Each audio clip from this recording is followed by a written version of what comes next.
Nirmala Sitharaman. The minister happily took the offering as a sign that the all-important budget presentation will be auspicious. We now take you live to the Parliament premises for the presentation of the Union Budget.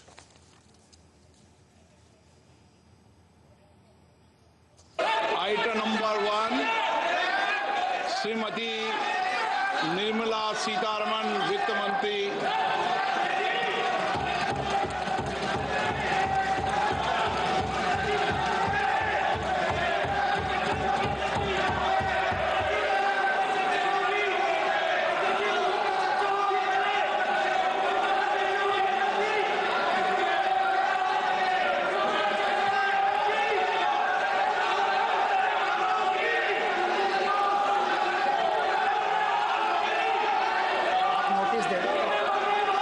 सदस्यगण, budget के बाद राज्यपाल अभिभाषण में आपको पर्याप्त अवसर दूंगा।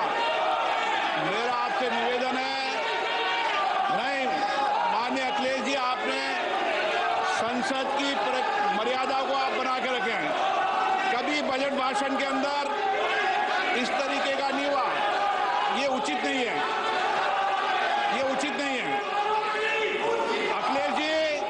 Akhilesh ji please, मैं आपको मौका दूंगा राज्यपाल अभिभाषण पे, प्लीज।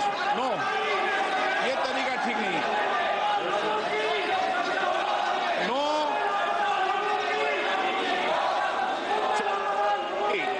राज्यपाल अभिभाषण पे चर्चा होगी। नो तरीका। Honorable Speaker, I present the budget for 25-26. This budget continues our government's efforts to A. Accelerate growth, B. Secure inclusive development, C. Invigorate private sector investments, D. Uplift household sentiments, and E. Enhance spending power of India's rising middle class. Together, we embark on a journey to unlock our nation's tremendous potential for greater prosperity and global positioning under the leadership of Honorable Prime Minister Shri Narendra Modi. As we complete the first quarter of the 21st century, continuing geopolitical headwinds suggest lower global economic growth over the medium term. However, aspiration for a Vikasit Bharat inspires us, and the transformative work we have done during our government's first 2 terms guides us to march forward resolutely. Our economy is the fastest growing among all major economies. Our development track record for the past 10 years and structural reforms have drawn global attention. Confidence in India's capability and potential has only grown in this period. We see the next 5 years as a unique opportunity to realize Sabka Vikas, stimulating balanced growth of all regions. The great Telugu poet and playwright Gurujada Apparao had said, "Deshamante matti kadoy, deshamante manushuloy," meaning a country is not just its soil, a country is its people. In line with this, for us, Vikasit Bharat encompasses zero poverty, 100% quality good school education, access to high quality, affordable and comprehensive health care, 100% skilled labor with meaningful employment, 70% women in economic activities, and farmers making our country the food basket of the world. In this budget, the proposed development measures span 10 broad areas, focusing on Garib, youth, Annadata, and Nari, spurring agricultural growth and productivity, building rural prosperity and resilience, taking everyone together on an inclusive growth path, boosting manufacturing and furthering Make in India, supporting MSMEs, enabling employment-led development, investing in people, economy, and innovation, securing energy supplies, promoting exports, and nurturing innovation. For this journey of development, our four powerful engines are agriculture, MSME, investments, and exports. The fuel, our reforms, our guiding spirit, inclusivity, and the destination, Vikasit Bharat. This budget aims to initiate transformative reforms across 6 domains. During the first 5 years, these will augment our growth potential and global competitiveness. The domains are taxation, power sector, urban development, mining, financial sector, and regulatory reforms. Agriculture as the first engine. Now I move to specific proposals, beginning with agriculture as the first engine.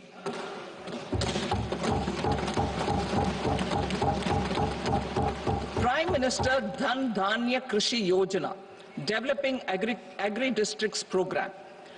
Motivated by the success of the aspirational district program, our government will undertake a Prime Minister Dhan Dhanya Krishi Yojana in partnership with states. Through the convergence of existing schemes and specialized measures, the program will cover 100 districts with low productivity, moderate crop intensity, and below average credit parameters. It aims to 1. Enhance agricultural productivity, 2. Adopt crop diversification and sustainable agricultural practices, 3. Augment post-harvest storage at the panchayat and block level, 4. Improve irrigation facilities, and 5. Facilitate availability of long-term and short-term credit. This program is likely to help 1.7 crore farmers. Building rural prosperity and resilience. A comprehensive multi-sectoral rural prosperity and resilience program will be launched in partnership with the states. This will address underemployment in agriculture through skilling, investment, technology, and invigorating the rural economy.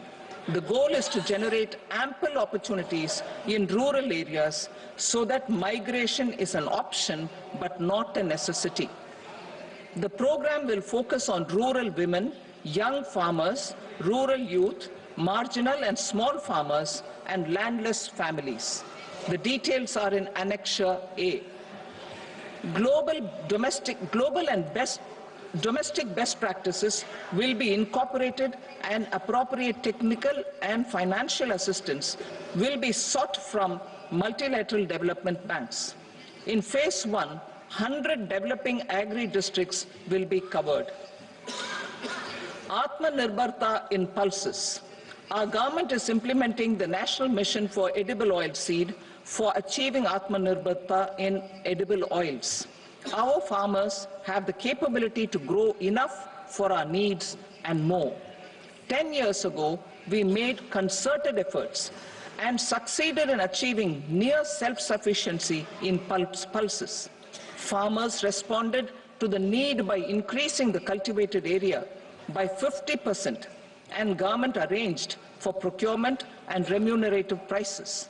Since then, with rising incomes and better affordability, our consumption of pulses has increased significantly. Our government will now launch a 6-year mission for Atmanirbharta in pulses with a special focus on Tuar, Urad, and Masoor. Details are in Annexure B. Central agencies such as NAFED and NCCF will be ready to procure these 3 pulses as much as offered during the next 4 years from farmers who register with these agencies and enter into agreements. Comprehensive program for vegetables and fruits. It is encouraging that our people are increasingly becoming aware of their nutritional needs. It is a sign of a society becoming healthier. With rising income levels, the consumption of vegetables, fruits, and Shri Anna is increasing significantly. A comprehensive program to promote production, efficient supplies, processing, and remunerative prices for farmers will be launched in partnership with the states. Appropriate institutional mechanisms for implementation and participation of farmer producer organizations and cooperatives will be set up. Makhana Board in Bihar. For this, there is a special opportunity for the people of Bihar. A Makhana Board will be established in the state to improve production, processing, value addition, and marketing of makhana. The people engaged in these activities will be organized into FPOs. The board will provide hand-holding and training support to makhana farmers and will also work to ensure they receive the benefits of all relevant government schemes. A national mission on high-yielding seeds will be launched, aimed at 1. Strengthening research ecosystem, 2. Targeted development and propagation of seeds with high yield, pest resistance, and climate resilience, and 3. Commercial availability of more than 100 seed varieties released since July 2024. India ranks second largest globally in fish production and aquaculture. Seafood exports are valued at 60,000 crore rupees. To unlock the untapped potential of the marine sector, our government will bring in an enabling framework for sustainable harnessing of fisheries from Indian exclusive economic zone and high seas, with a special focus on the Andaman and Nicobar and Lakshadweep Islands. For the benefit of lakhs of cotton growing farmers, I am pleased to announce a mission for cotton productivity. This 5-year mission will facilitate significant improvements in productivity and sustainability of cotton farming and promote extra long staple cotton varieties. The best of science and technology support will be provided to farmers. Aligned with our integrated 5F vision for the textile sector, this will help in increasing incomes of the farmers and ensure a steady supply of quality cotton for rejuvenating India's traditional textile sector. Kisan credit cards facilitate short-term loans for 7.7 crore farmers, fishermen, and dairy farmers. The loan limit under modified interest subvention scheme will be enhanced from 3 lakh rupees to 5 lakh rupees for loans taken through the KCC. For Atmanirbharta in urea production, our government had reopened 3 dormant urea plants in the eastern region. To further augment urea supply, a plant with annual capacity of 12.7 lakh metric tons will be set up at Namrup in Assam.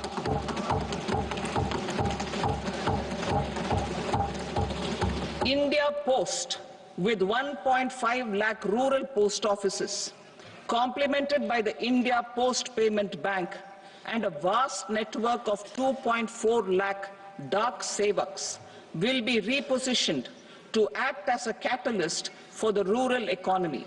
Details are at Annexure C. India Post will also be transformed as a large public logistics organization. This will meet the rising needs of Vishwakarmas, new entrepreneurs, women, self-help groups, MSMEs, and the large business organizations. Our government will provide support to NCDC for its lending operations for the cooperative sector. MSMEs as the second engine. Now I move to MSMEs as the second engine, which encompasses manufacturing and services with a focus on MSMEs numbering 5.7 crores. Currently, over 1 crore registered MSMEs, employing 7.5 crore people and generating 36% of our manufacturing, have come together to position India as a global manufacturing hub. With their quality products, these MSMEs are responsible for 45% of our exports. To help them achieve higher efficiencies of scale, technological upgradation, and better access to capital, the investment and turnover limits for classification of all MSMEs will be enhanced to 2.5 and 2 times respectively. This will give them the confidence to grow and generate employment for our youth. The details are given in Annexure D. To improve access to credit, the credit guarantee cover will be enhanced. First, for micro and small enterprises from 5 crore to 10 crore rupees, leading to additional credit of 1.5 lakh crores in the next 5 years. Second, for startups from 10 crore rupees to 20 crore rupees, with the guarantee fee being moderated to 1% for loans in 27 focus sectors which are important for Atmanirbhar Bharat. And for well-run exporter MSMEs, for term loans up to 20 crore rupees. Also for the micro enterprises, we will introduce customized credit cards with a 5 lakh rupee limit for micro enterprises registered on Udyam portal. In the first year, 10 lakh such cards will be issued. Fund of funds for startups. The Alternate Investment Fund, AIFs, for startups have received commitments of more than 91,000 crores rupees. These are supported by the fund of funds set up with the Government of India's contribution of 10,000 crore rupees. Now, a new fund of funds with expanded scope and a fresh contribution of another 10,000 crore rupees will be set up. A new scheme will be launched for 5 lakh women, scheduled castes and scheduled tribes, first-time entrepreneurs. This will provide term loans up to 2 crore rupees during the next 5 years. The scheme will incorporate lessons from the successful Stand Up India scheme. Online capacity building for entrepreneurship and managerial skills will also be organized. Measures for labor-intensive sectors. To promote employment and entrepreneurship opportunities in labor-intensive sectors, our government will undertake specific policy and facilitation measures. To enhance the productivity, quality, and competitiveness of India's footwear and leather sector, a focus product scheme will be implemented. The scheme will support design capacity, component manufacturing, and machinery required for production of non-leather quality footwear, besides the support for leather footwear and products. The scheme is expected to facilitate employment for 22 lakh persons, generate over 4 lakh crore rupees, and exports of over 1.1 lakh crore rupees. Measures for the toys sector. Building on the National Action Plan for Toys, we will implement a scheme to make India a global hub for toys. The scheme will focus on development of clusters, skills, and a manufacturing ecosystem that will create high-quality, unique, innovative, and sustainable toys that will represent the Made in India brand. Support for food processing. In line with our commitment towards Purvodaya, we will establish a National Institute of Food Technology, Entrepreneurship, and Management in Bihar. The institute will provide a strong fillip to food processing activities in the entire eastern region. This will result in 1. Enhanced income for the farmers through value addition to their produce, and 2. Skilling entrepreneurship and employment opportunities for the youth. Manufacturing mission, furthering Make in India. Our government will set up a national manufacturing mission covering small, medium and large industries for furthering Make in India by providing policy support, execution roadmaps, governance and monitoring framework for central ministries and states. Details are in Annexure E. Given our commitment to climate-friendly development, the mission will also support clean tech manufacturing. This will aim to improve domestic value addition and build our ecosystem for solar PV cells, EV batteries, motors and controllers, electrolyzers, wind turbines, very high voltage transmission equipment and grid-scale batteries. Investment as the third engine. Now I move to investment as the third engine, which encompasses investing in people, investing in the economy, and investing in innovation. Investing in people. Saksham Anganwadi and Poshan 2.0. Saksham Anganwadi and Poshan 2.0 program provides nutritional support to more than 8 crore children, 1 crore pregnant women and lactating mothers all over the country, and about 20 lakh adolescent girls in aspirational districts and the Northeast region. The cost norms for these nutritional support will be enhanced appropriately. Atal Tinkering Labs. 50,000 Atal Tinkering Labs will be set up in government schools in the next 5 years to cultivate the spirit of curiosity and innovation and foster a scientific temper among young minds. Broadband connectivity to government secondary schools and PHCs. Broadband connectivity will be provided to all government secondary schools and primary health centers in rural areas under the BharatNet project. Bharatiya Bhasha Pustak Scheme.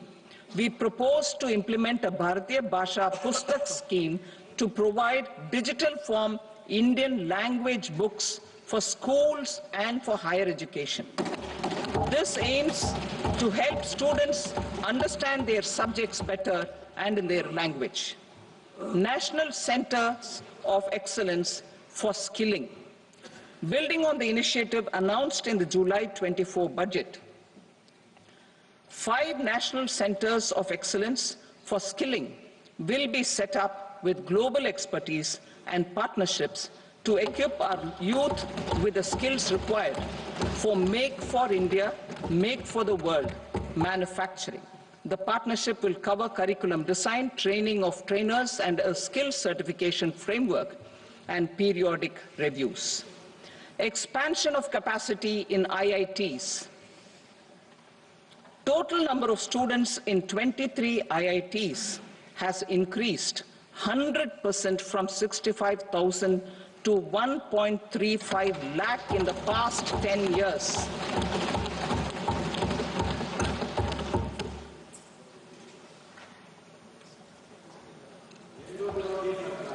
Additional infrastructure will be created in the 5 IITs started after 2014 to facilitate education for 6,500 more students.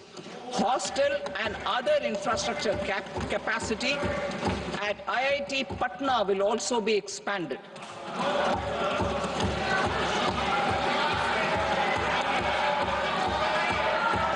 Center of Excellence.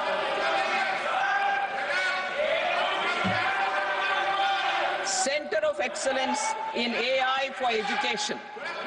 I had announced 3 centers of excellence in artificial intelligence for agriculture, health, and Sustainable Cities in 2023. Now a center of excellence in artificial intelligence for education will be set up with a total outlay of 500 crores. Expansion of medical education. Our government has added almost 1.1 lakh undergraduate and postgraduate medical education seats in 10 years, an increase of 130%. In the next year, 10,000 additional seats will be added in medical colleges and hospitals towards the goal of adding 75,000 seats in the next 5 years. Daycare and cancer centers in all district hospitals. Our government will facilitate setting up of daycare cancer centers in all district hospitals in the next 3 years. 200 centers will be established in 25-26 itself. Strengthening urban livelihoods. Our government has been giving priority to assisting urban poor and vulnerable groups. A scheme for socio-economic upliftment of urban workers will be implemented to help them improve their incomes, have sustainable livelihoods, and a better quality of life. PM Swanidhi scheme has benefited more than 68 lakh street vendors, giving them respite from high-interest informal sector loans. Building on this success, the scheme will be revamped with enhanced loans from banks, UPI-linked credit cards with 30,000 rupees limit, and capacity building support. Social Security Scheme for welfare of online platform workers.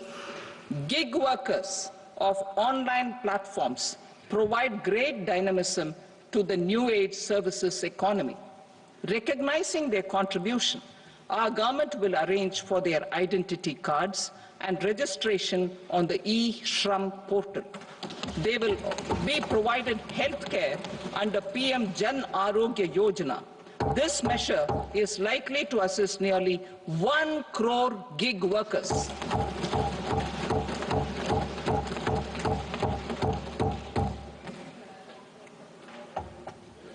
Investing in the economy. Public-private partnership in infrastructure.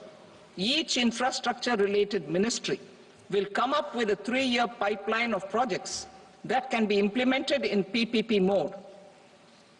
States will also be encouraged to do so and can seek support from the India Infrastructure Project Development Fund, which is a scheme to prepare PPP proposals.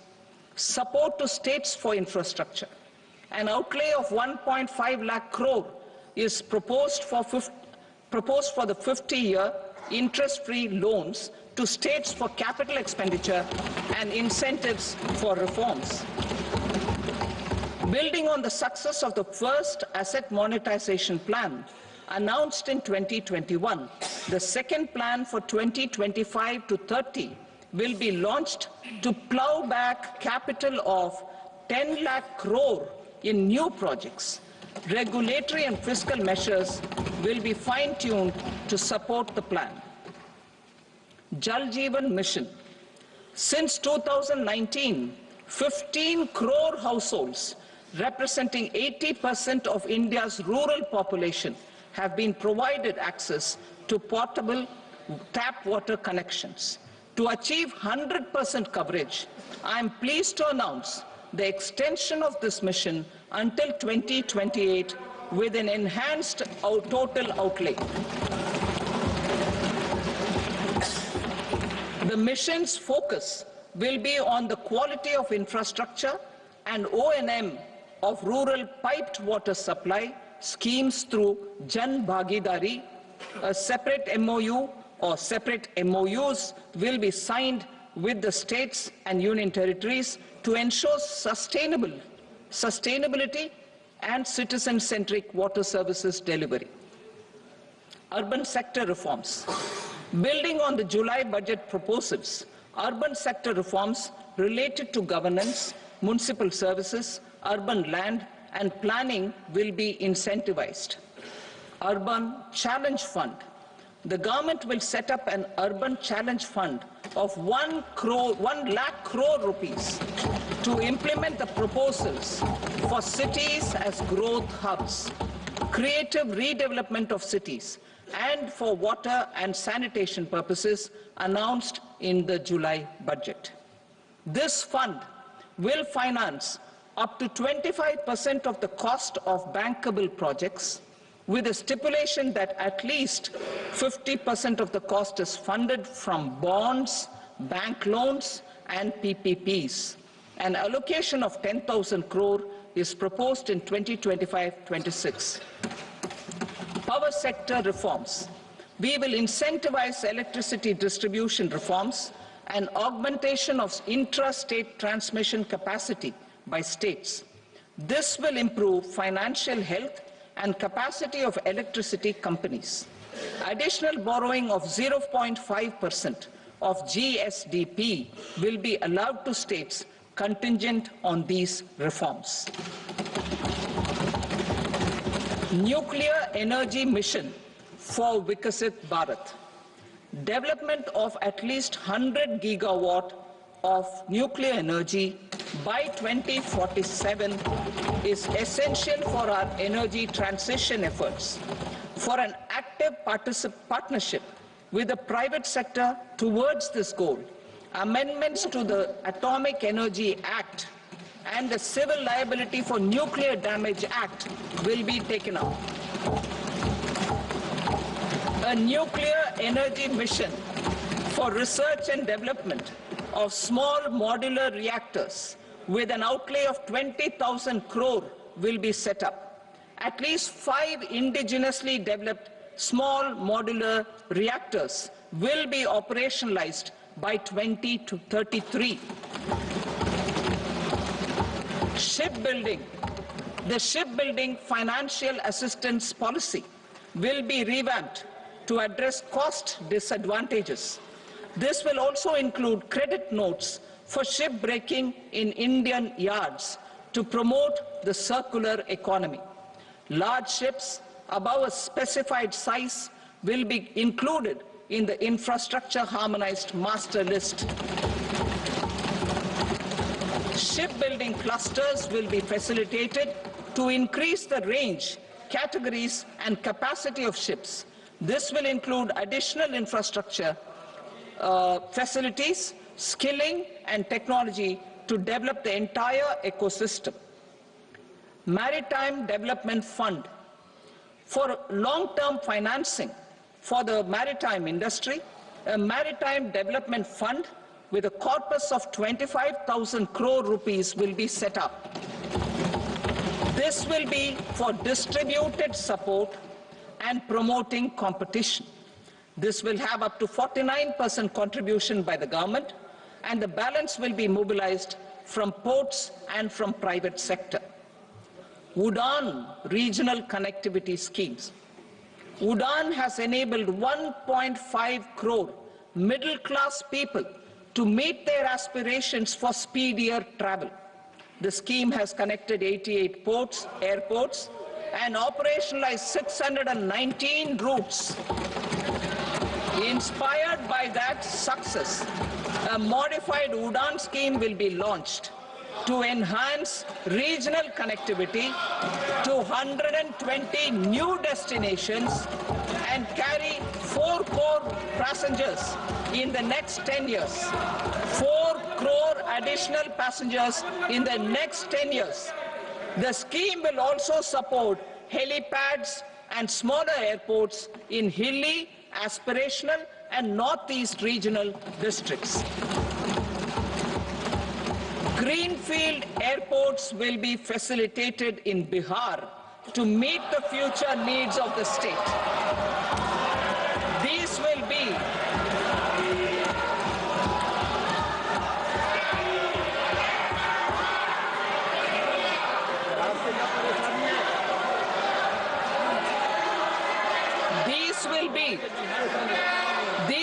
be in addition to the expansion of the capacity of Patna Airport and a brownfield airport in Beta.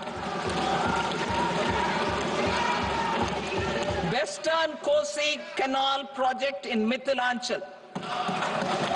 Financial support will be provided for the Western Kosi Canal ERM project, benefiting a large number of farmers, cultivating over 50,000 hectares of land in the Mithilanchal region of Bihar. Mining sector reforms. Mining sector reforms, including those for minor minerals, will be encouraged through sharing of best practices and institutions of a state mining index. A policy for recovery of critical minerals from tailings will be brought out. Under the special window for affordable and mid-income housing, SWAMI, 50,000 dwelling units in stressed housing projects have been completed and keys handed over to home buyers. Another 40,000 units will be completed in 2025, further helping middle-class families who are paying EMIs on loans taken for apartments while also paying rent for their current dwellings.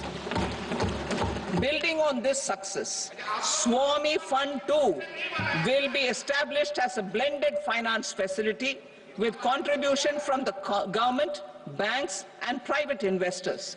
This fund of 15,000 crore rupees will aim for expeditious completion of another 1 lakh units. PM Gati Shakti data for private sector.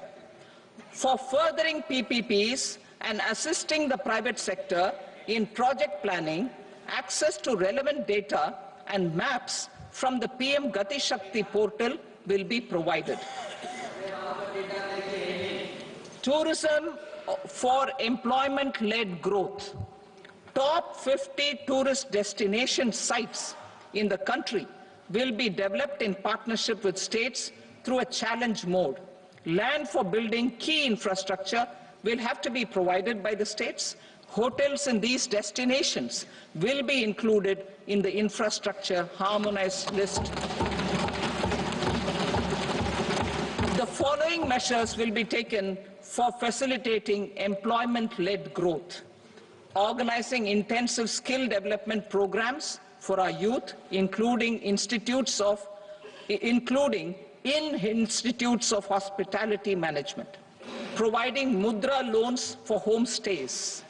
Improving ease of travel and connectivity to tourist destinations. Providing performance-linked incentives to states for effective destination management, including tourist amenities, cleanliness, and marketing efforts. And introducing streamlined e-visa facilities along with visa fee waivers for certain tourist groups. Continuing with the emphasis on places of spiritual and religious significance in the July budget, there will be a special focus on destinations related to the life and times of Lord Buddha. Medical tourism and heal in India. Medical tourism and heal in India will be promoted in partnership with the private sector along with capacity building and easier visa norms. Investing in innovation. To implement private sector-driven research, development and innovation initiatives announced in the July budget, I am now allocating 20,000 crore rupees for this purpose. A deep tech fund of funds will also be explored to catalyze the next generation startups as a part of this initiative. In the next 5 years, under the PM Research Fellowship Scheme, we will provide 10,000 fellowships for technological research in IITs and IISc with enhanced financial support. The second gene bank with 10 lakh germplasm lines will be set up for future food and nutritional security. This will provide conservation support to both public and private sectors for genetic resources. We will start a national geospatial mission to develop foundational geospatial infrastructure and data. Using PM Gati Shakti, this mission will facilitate modernization of land records, urban planning, and design of infrastructure projects. A Gyan Bharatam mission for survey, documentation, and conservation of our manuscript heritage with academic institutions, museums, libraries, and private collectors will be undertaken to cover more than 1 crore manuscripts.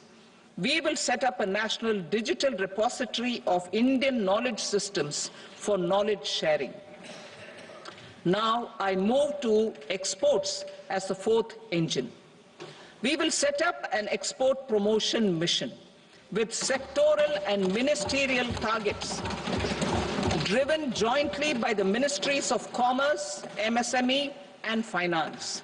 It will facilitate easy access to export credit, cross-border factoring support, support to MSMEs to tackle non-tariff measures in overseas markets. A digital public infrastructure, Bharat Trade Net, for international trade will be set up as a unified platform for trade documentation and financing solutions. This will complement the Unified Logistics Interface platform. The BTN will be aligned with international practices. Support will be provided to develop domestic manufacturing capacities for our economy's integration with global supply chains. Sectors will be identified based on objective criteria. Facilitation groups with participation of senior officers and industry representatives will be formed for select products and supply chains. Through this, there are huge opportunities related to Industry 4.0, which needs high skills and talent. Our youth have both. Our government will support the domestic electronic equipment industry to leverage this opportunity for the benefit of our youth. A national framework will be formulated as guidance to states for promoting global capability centers in emerging Tier 2 cities. This will suggest measures for enhancing availability of talent and infrastructure, building bylaw reforms, and mechanisms for collaboration with industry. Our government will facilitate upgradation of infrastructure and warehousing for air cargo, including high-value perishable horticultural produce. Cargo screening and customs protocol will be streamlined and made user-friendly. Reforms as the fuel.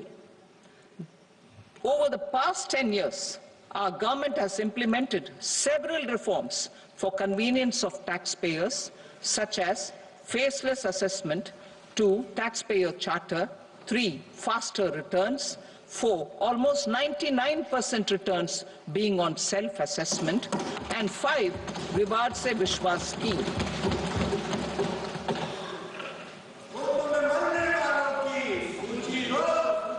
Continuing these efforts, I reaffirm the commitment of the Tax Department to trust first, scrutinize later.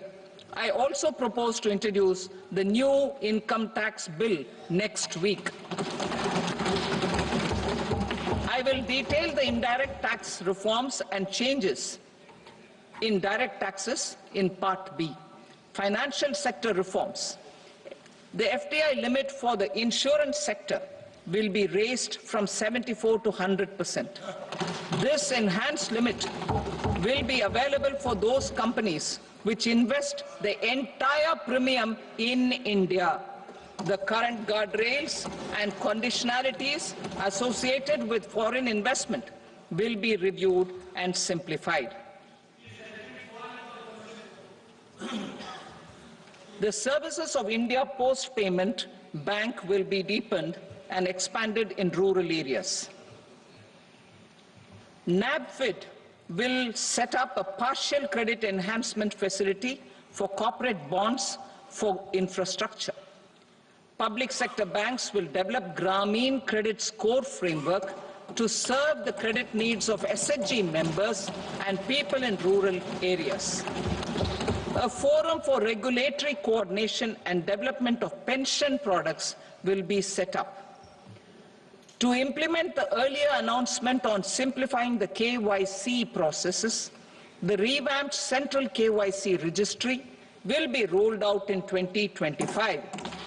We will also implement a streamlined system for periodic updating. Requirements and procedures for speedy approval of company mergers will be rationalized. The scope for fast-track mergers will also be widened and the process made simpler. As proposed in the interim budget, we signed bilateral investment treaties with 2 countries in 2024 to encourage sustained foreign investment, and in the spirit of First Develop India, the current model BIT will be revamped and made more investor-friendly. In the last 10 years, in several aspects, including financial and non-financial, our government has demonstrated a steadfast commitment to ease of doing business. We are determined to ensure that our regulations must keep up with technological innovations and global policy developments. A light-touch regulatory framework based on principles and trust will unleash productivity and employment. Through this framework, we will update regulations that were made under old laws. To develop this modern, flexible, people-friendly, and trust-based regulatory framework appropriate for the 21st century, I propose 4 specific measures. A high-level committee for regulatory reforms will be set up for a review of all non-financial sector regulations, certifications, licenses, and permissions. The committee will be expected to make recommendations within a year. The objective is to strengthen trust-based economic governance and take transformational measures to enhance ease of doing business, especially in matters of inspection and compliances. States will be encouraged to join in this endeavor. An investment friendliness index of states will be launched in 2025 to further the spirit of competitive, cooperative federalism. Under the Financial Stability and Development Council, a mechanism will be set up to evaluate impact of the current financial regulations and subsidiary instructions. It will also formulate a framework to enhance their responsiveness and development of the financial sector. In the Jan Vishwas Act 2023, more than 180 legal provisions were decriminalized. Our government will now bring up the Jan Vishwas Bill 2.0 to decriminalize more than 100 provisions in various laws. I now move to fiscal policy. In the July budget, I had committed to staying the course for fiscal consolidation. Our endeavor will be to keep the fiscal deficit each year such that central government debt remains on a declining path as a percentage of the GDP. The roadmap for the next 6 years has been detailed in the FRBM statement. Revised estimates for 2024-25. The revised estimate of the total receipts other than borrowings is 31.47 lakh crore rupees, of which the net tax receipts are 25.57 lakh crore rupees. The revised estimate of the total expenditure is 47.16 lakh crore rupees, of which the capital expenditure is about 10.18 lakh crore rupees. The revised estimate of the fiscal deficit is 4.8% of the GDP. Budget estimates for 25-26. Coming to 25-26, the total receipts other than borrowings and total expenditure are estimated at 34.96 lakh crore rupees and 50.65 lakh crore rupees respectively. The net tax receipts are estimated at 28.37 lakh crore rupees. The fiscal deficit is estimated to be 4.4% of GDP. To finance the fiscal deficit, the net market borrowings from dated securities are estimated at 11.54 lakh crore. The balance financing is expected to come from small savings and other sources. The gross market borrowings are estimated at 14.82 lakh crore rupees. I will now move to Part B. Indirect taxes. My proposals relating to customs aim to rationalize tariff structure and address duty inversion. These will also support domestic manufacturing and value addition, promote exports, facilitate trade, and provide relief to common people. Rationalization of customs tariff structure for industrial goods. As a part of comprehensive review of customs rate structure announced in July 2024 budget, I propose to 1. Remove 7 tariff rates. This is over and above the 7 tariff rates removed in 23-24 budget. After this, there will be only 8 remaining tariff rates, including 0 rate. 2. Apply appropriate cess to broadly maintain effective duty incidence, except on a few items where such incidence will reduce marginally. 3. Levy not more than 1 cess or surcharge. Therefore, I propose to exempt social welfare surcharge on 82 tariff lines that are subject to a cess. I shall now take up sector-specific proposals. To provide relief to patients, particularly those suffering from cancer, rare diseases, and other severe chronic diseases, I propose to add 36 life-saving drugs and medicines to the list of medicines fully exempted from basic custom duty.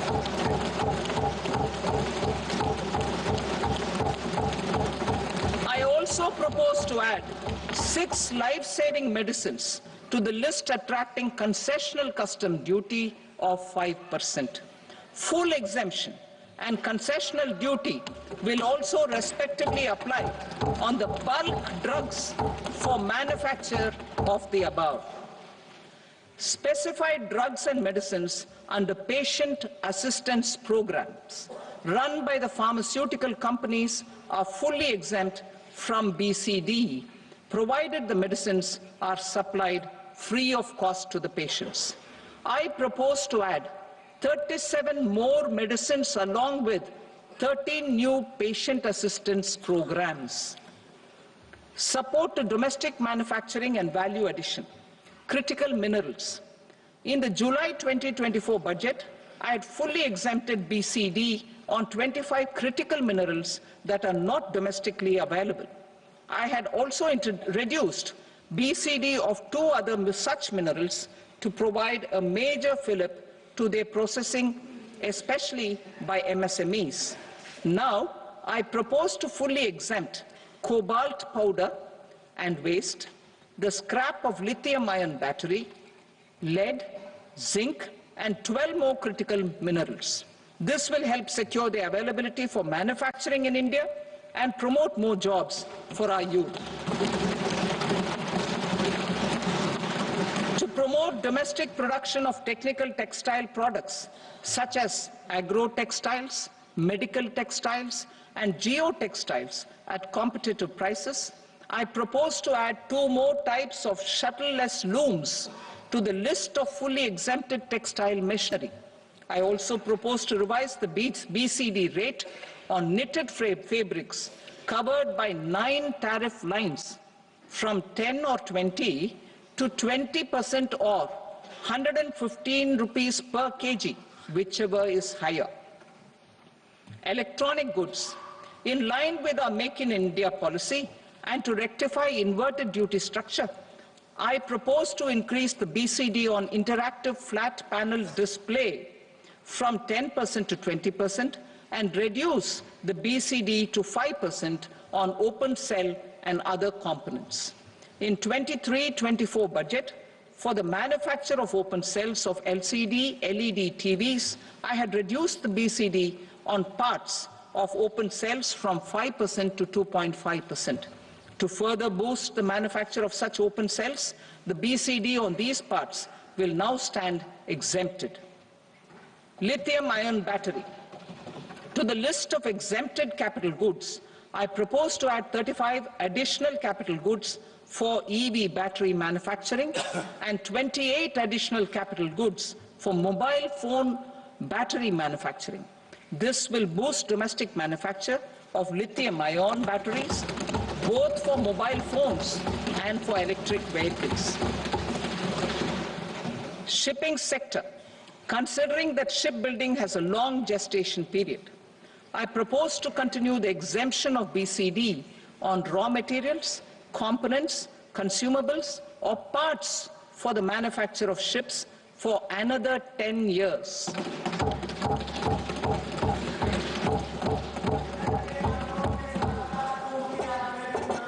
I also propose the same dispensation for shipbreaking to make it more competitive.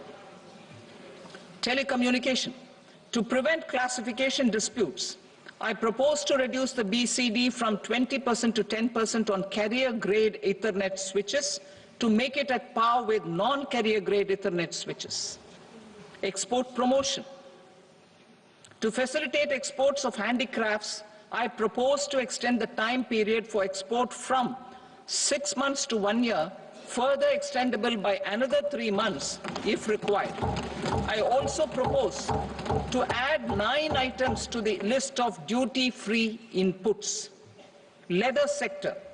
I propose to fully exempt BCD on wet blue leather to facilitate imports for domestic value addition and employment. I also propose to exempt crust leather from 20% export duty to facilitate exports by small tanners. Marine products. To enhance India's competitiveness in the global seafood market, I propose to reduce BCD from 30% to 5% on frozen fish paste, surimi, for manufacture and export of its analog products. I also propose to reduce BCD from 15% to 5% on fish hydrolysates for manufacture of fish and shrimp feed. In July 2024 budget, to promote development of domestic MROs for aircraft and ships, I had extended the time limit for export of foreign origin goods that were imported for repairs from 6 months to 1 year and further extendable by 1 year. I now propose to extend the same dispensation for railway goods. Time limit for provisional assessment. Presently, the Customs Act 1962 does not provide any time limit to finalize provisional assessments, leading to uncertainty and cost to trade. As a measure of promoting ease of doing business, I propose to fix a time limit of 2 years, extendable by a year, for finalizing the provisional assessment. I propose to introduce a new provision that will enable importers or exporters, after clearance of goods, to voluntarily declare material facts and pay duty with interest but without penalty. This will incentivize voluntary compliance. However, this will not apply in cases where department has already initiated audit or investigation proceedings. For industry to better plan their imports, I propose to extend the time limit for the end use of imported inputs in the relevant rules from 6 months to 1 year. This will provide operational flexibility in view of cost and uncertainty of supply. Further, such importers will now have to file only quarterly statements instead of a monthly statement.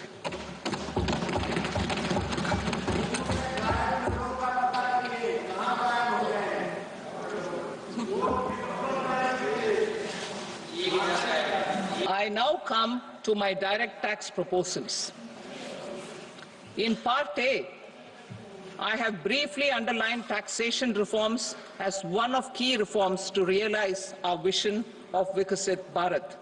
In respect of criminal law, our government had earlier ushered in Bharatiya Nyaya Sanhita, replacing Bharatiya Danda Sanhita. I am happy to inform this august House and the country that for new income tax bill will carry forward the same spirit of Nyaya in its drafting as well. The new bill will be clear and direct in text, with close to half of the present law in terms of both chapters and words. It will be simple to understand for taxpayers and tax administrators, leading to tax certainty and reduced litigation. Reforms, however, are not a destination. They are means to achieve good governance for our people and economy. Providing good governance primarily involves being responsive. The Tirukural captures this in verse 542, which reads, "Vaanokki vaazhum ulagallam, mannavan kol nokki vaazhum kudi," meaning, just as the living beings live expecting rains, citizens live expecting good governance. Our government is committed to keeping an ear to the ground and a finger on the pulse and responding while balancing our national building efforts.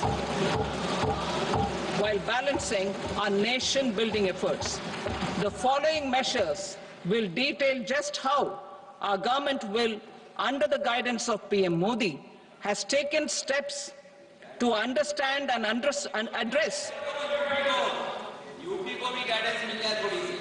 I repeat that sentence, sir. The following measures will detail just how our government, under the guidance of PM Modi, has taken steps to understand and address the needs voiced by our citizens. My tax proposals are guided by this spirit. The objectives of my proposals are as follows. Personal income tax reforms with special focus on middle class. Rationalization of TDS and TCS for easing difficulties. Encouraging voluntary compliance. Reducing compliance burden. Ease of doing business. Employment and investment. I will come to my proposal on personal income tax towards the end. TDS and TCS, rationalization for easing difficulties.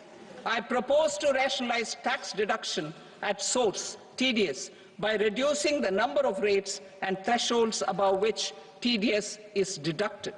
Further, threshold amounts for tax deduction will be increased for better clarity and uniformity. The limit for tax deduction on interest for senior citizens is being doubled from the present 50,000 rupees to 1 lakh rupees. Similarly, the annual limit of 2.40 lakh rupees for TDS on rent is being increased to 6 lakh rupees. This will reduce the number of transactions liable to TDS, thus benefiting small taxpayers receiving small payments. The threshold to collect tax at source, the TCS, on remittances under RBI's liberalized remittance scheme, the LRS, is proposed to be increased from 7 lakh to 10 lakhs. I also propose to remove TCS on remittances for education purposes, where such remittances is out of a loan taken from a specified financial institution. Both TDS and TCS are being applied on any transaction related to sale of goods. To prevent such compliance difficulties, I propose to omit the TCS. I also propose that the provisions of the higher TDS deduction will now apply only in non-PAN cases. In July 2024, the delay for payment of TDS up to the due date of filing statement was decriminalized. I propose to provide the same relaxation to TCS provisions as well. The government under the leadership of Prime Minister Modi believes in Sabka Saath, Sabka Vikas, Sabka Vishwas and Sabka Prayas. In line with this, we brought in updated return facility in 2022 for voluntary compliance by taxpayers who had omitted to report their correct income. Our trust in taxpayers was proved right. Nearly 90 lakh taxpayers voluntarily updated their incomes by paying additional tax. Taking this trust further, I now propose to extend the time limit to file updated returns for any assessment year from the current limit of 2 years to 4 years. I propose to reduce the compliance burden for small charitable trusts and institutions by increasing their period of registration from 5 years to 10 years. It is also proposed that disproportionate consequences do not arise for minor defaults such as incomplete applications filed by charitable entities.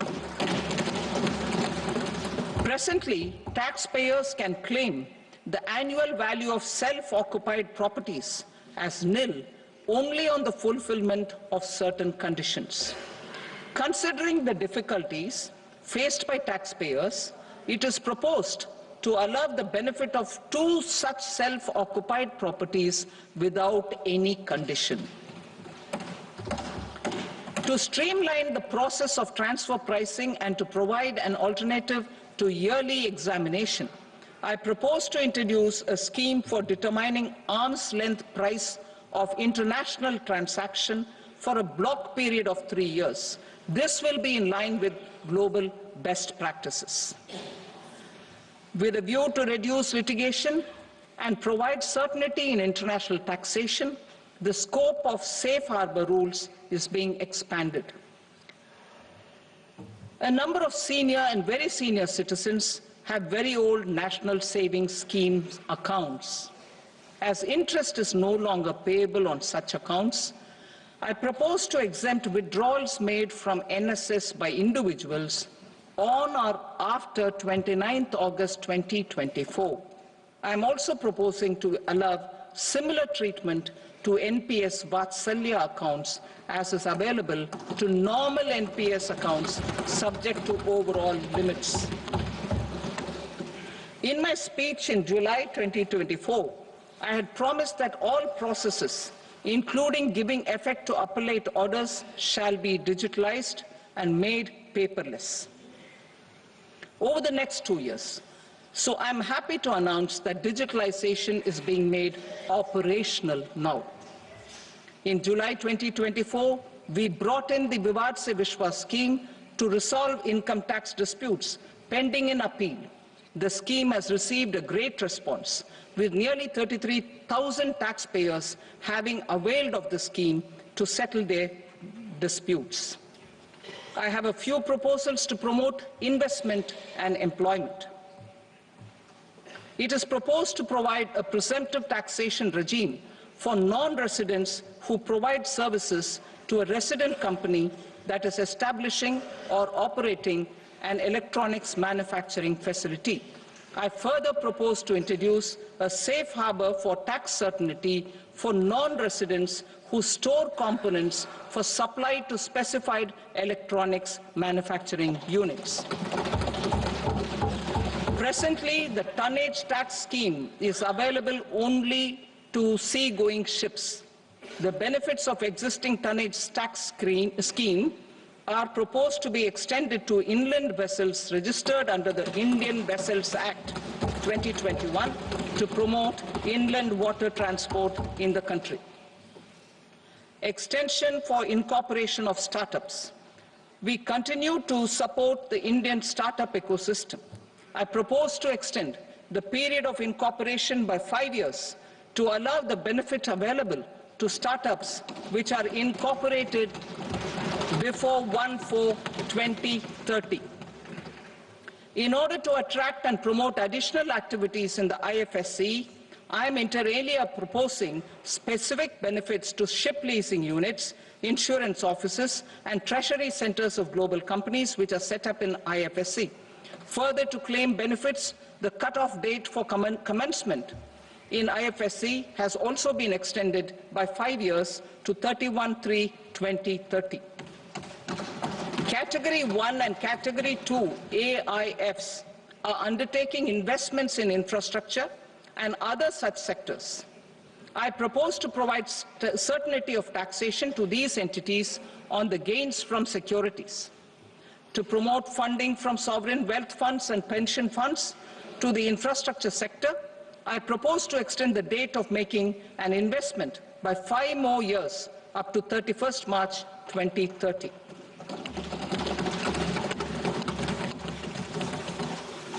Personal income tax reforms with special focus on middle class. Democracy, demography, and demand are the key support pillars in our journey towards Vikasit Bharat. The middle class provides strength for India's growth.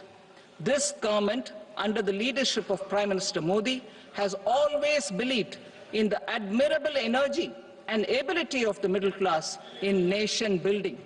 In recognition of their contribution,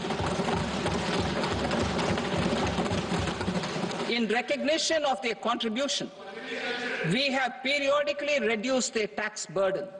Right after 2014, the nil tax slab was raised to 2.5 lakhs of rupees, which was further raised to 5 lakh rupees in 2019 and to 7 lakh rupees in 2023.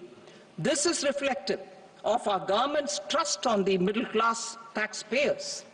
I am now happy to announce that there will be no income tax payable up to income of 12 lakh rupees.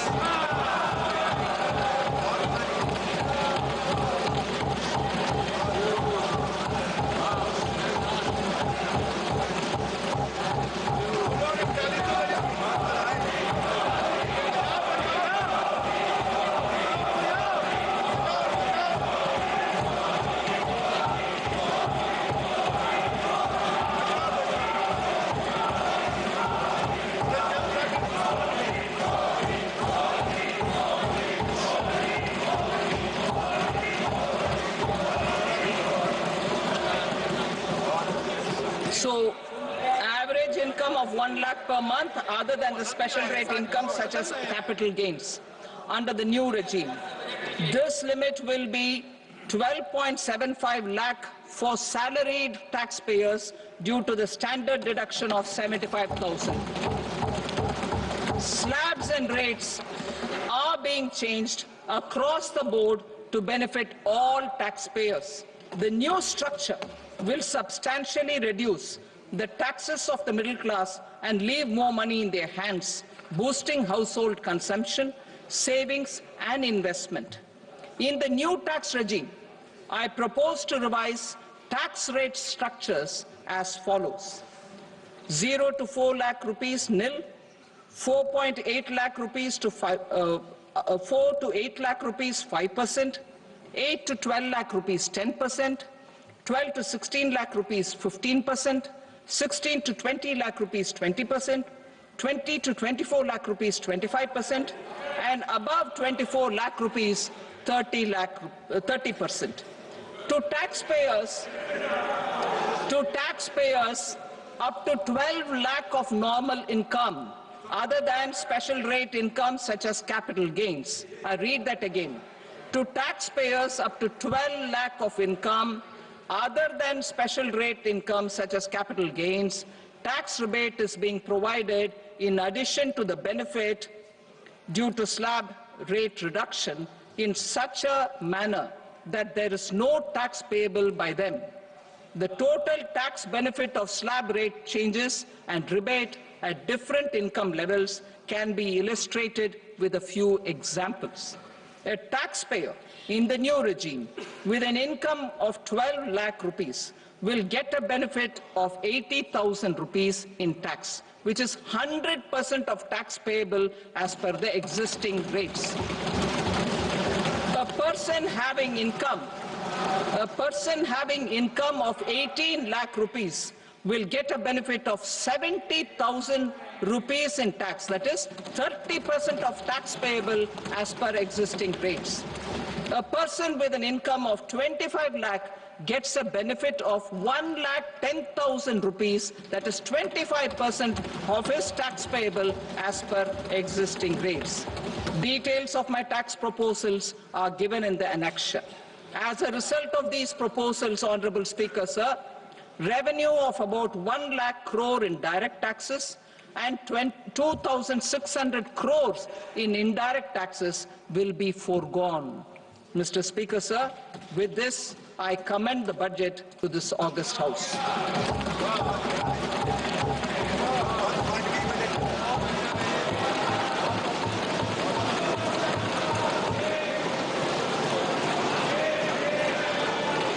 Item number 2, Srimati Nirmala Sitharaman. Sir, I rise to lay on the table the following statements under Section 3(1) of the Fiscal Responsibility and Budget Management Act 2003. Medium-term fiscal policy cum fiscal policy strategy statement and my macroeconomic framework statement. Item number 3, Srimati Nirmala Sitharaman. Sir, with your permission, I rise to move for leave to introduce the Finance Bill 2025. प्रश्न ये है कि विधेयक को पुनर्स्थापित करने की अनुमति प्रदान की जाए। जो सदस्य इसके पक्ष में हाँ गए, जो सदस्य विरोध में ना गए, मेरे विचार में निर्णय हाँ वालों के पक्ष में हुआ, हाँ वालों के पक्ष में अनुमति प्रदान की जाती है। माननीय मंत्री जी, अब विधेयक को पुनर्स्थापित करें। Sir, I introduce the bill. Thank you. सभा की कार्रवाई सोमवार दिनांक 3 फरवरी 2025 को प्राप्त 11 बजे तक के लिए स्थगित की जाती है।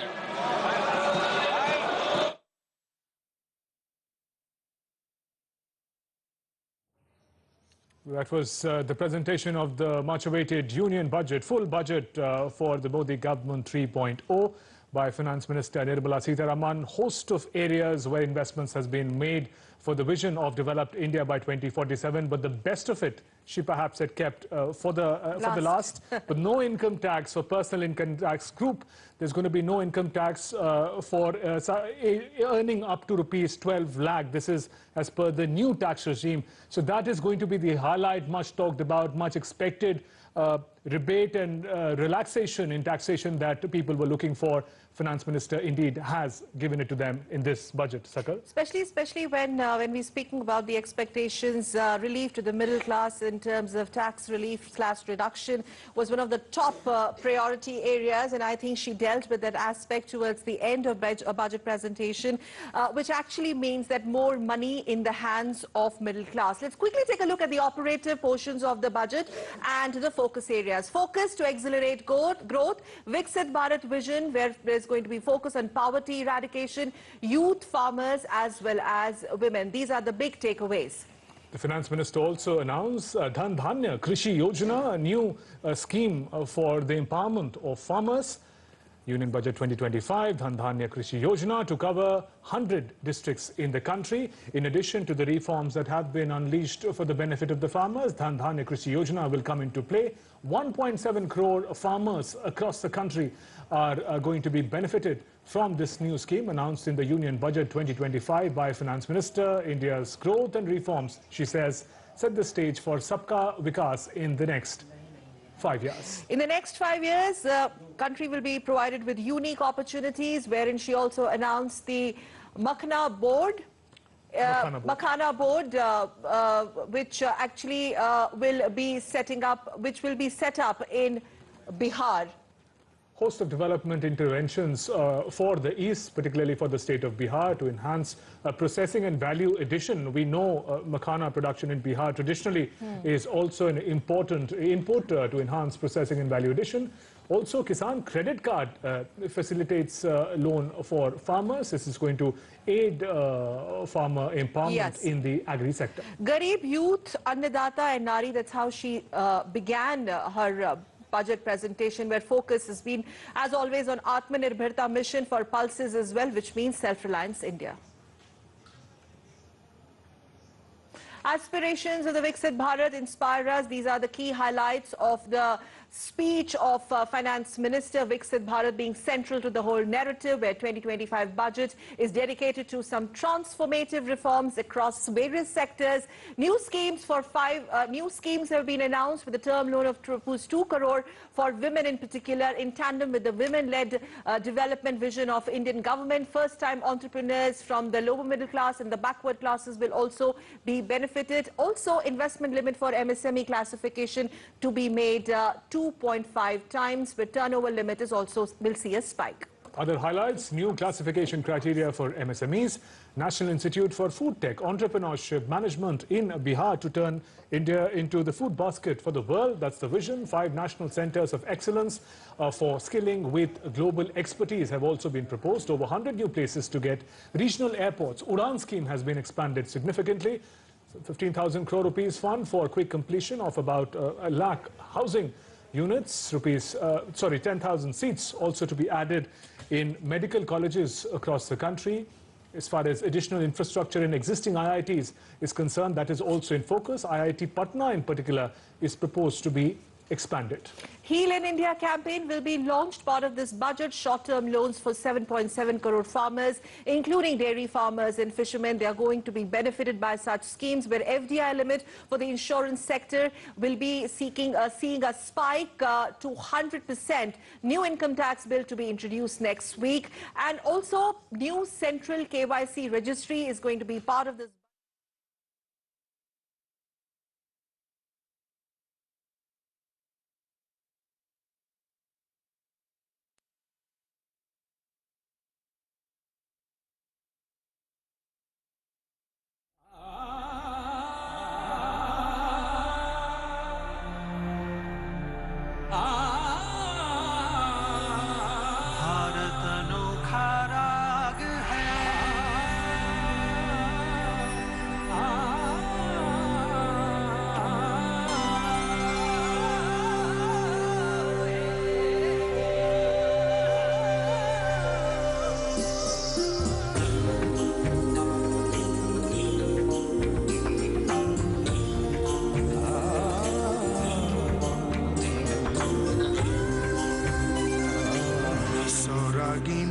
से सजा भारत अनोखा राग है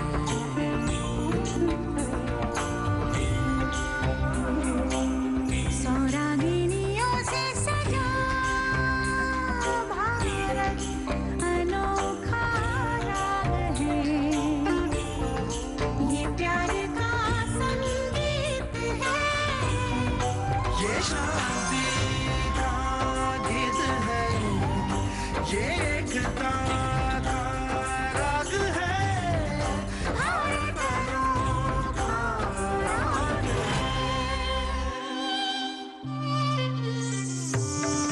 सोरागिनियों से सजा भारत